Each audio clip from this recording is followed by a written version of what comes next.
Logique de l'avoir.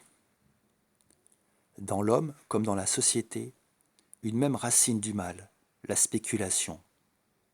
Spéculer consiste en une mise sur une action boursière, un titre plus qu'une société en tant que telle, anonyme, la bien nommée, et surtout une mise sur une hausse ou une baisse. Il n'y a pas d'engagement, pas d'incarnation, seul un Dieu caché et hors des choses, destiné à fuir l'aventure que représente une entreprise pour n'être que dans l'après, dans l'effet retour. C'est dans la mesure où la spéculation financière n'engage pas l'homme qu'elle est du côté de l'irresponsabilité. Il n'y a pas de création, rien que de l'utilisation. De ce fait, la spéculation est complètement vide. Loin d'être seulement économique, la faillite actuelle est donc tout aussi psychanalytique, car à tout système social est adossée une forme d'homme, qui n'est plus ici qu'un zombie.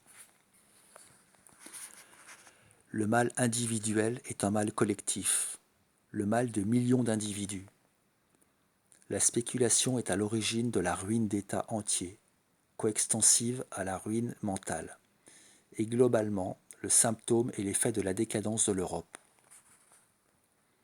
Les richesses ont été aspirées par ce biais dans l'engrenage avide de l'avoir, les populations obligées d'entrer dans ce rouage par nécessité, ce qui contraint à l'oubli de soi, en tant que peuple, et ainsi à l'extinction de toute créativité. Mais dans cette mauvaise jouissance spéculative, il n'y a que de la déception, de l'addiction, une course sans fin pour se masquer la réalité et s'étourdir. Aussi, l'important est qu'en se court-circuitant lui-même, en se volant sa propre jouissance et en volant l'autre, se légitime le vol tacitement accepté qu'est la spéculation. En somme, elle est un système externe qui fait lui-même écran à un système interne non analysé. Voie sans issue. La violence inhérente à ce système est partout. Et elle est d'abord chez l'homme contre lui-même, quand l'homme ne prend plus le temps de se connaître, de réfléchir à ses difficultés, à sa vie, à sa conception du bonheur, à ce qu'il est, face à l'afflux de heurts auxquels la vie le confronte, dont il bloque les effets émotionnels de peur que l'autre ne voie ses failles et n'en abuse, l'homme en arrive à une haine de lui-même, à quoi s'ordonne la haine de l'étranger.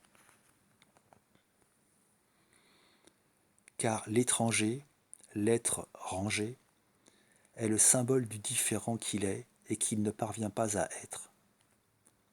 Face à la haine grandissante de lui-même, déchargée à l'occasion sur l'autre, il est inévitablement conduit à aspirer à une autorité qui mette de l'ordre en lui, tant il se perd à se fuir.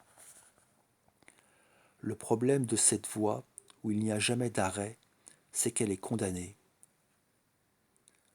L'avoir ne pouvant se substituer à l'être, la jouissance spéculative ne peut être qu'avortée, car le propre de la déception est d'entretenir le manque. Et de l'insatisfaction naît l'avidité, la boucle est bouclée. Jouissance de la création. Il existe pourtant une autre jouissance que celle de l'avoir, une autre jouissance que celle de l'abus et de la transgression. Une jouissance autrement plus dense, à savoir la jouissance de la création. C'est une jouissance capable de découvrir un nouveau sens et du même coup de se modifier, soi, en transformant le point de vue que l'on a sur sa réalité externe. La jouissance de la pensée, contrairement à la jouissance de l'avoir, peut apporter à soi et à l'autre.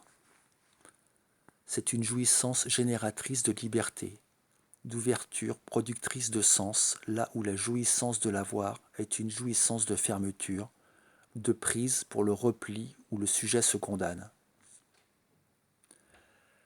Là où la jouissance de l'avoir passe par l'autre, d'abord pour venir en retour à soi de façon inépuisable, fondant forcément une quête d'amour éperdu, la jouissance de la création passe par soi d'abord et revient à soi et à l'autre du même mouvement en transformant le sujet et l'autre par la transmutation de points de vue qu'ouvre la création.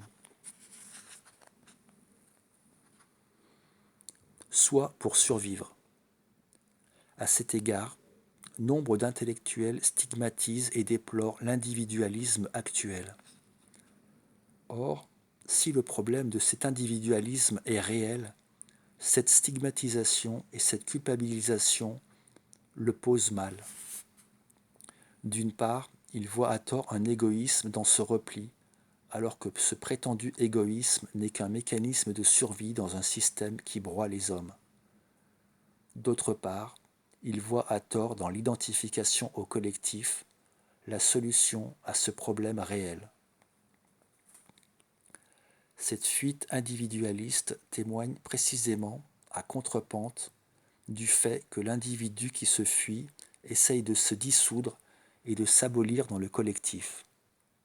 Le collectif symbolisant d'ailleurs inconsciemment la famille, pour abuser et pour s'abuser, ce en quoi l'identification au collectif ne peut qu'être le masque d'un individualisme qui ne dit pas son nom. Le chemin du collectif, le bon, passe inévitablement par soi, soit capable de ne pas se liquéfier dans le regard de l'autre, soit debout et capable d'assumer son désir.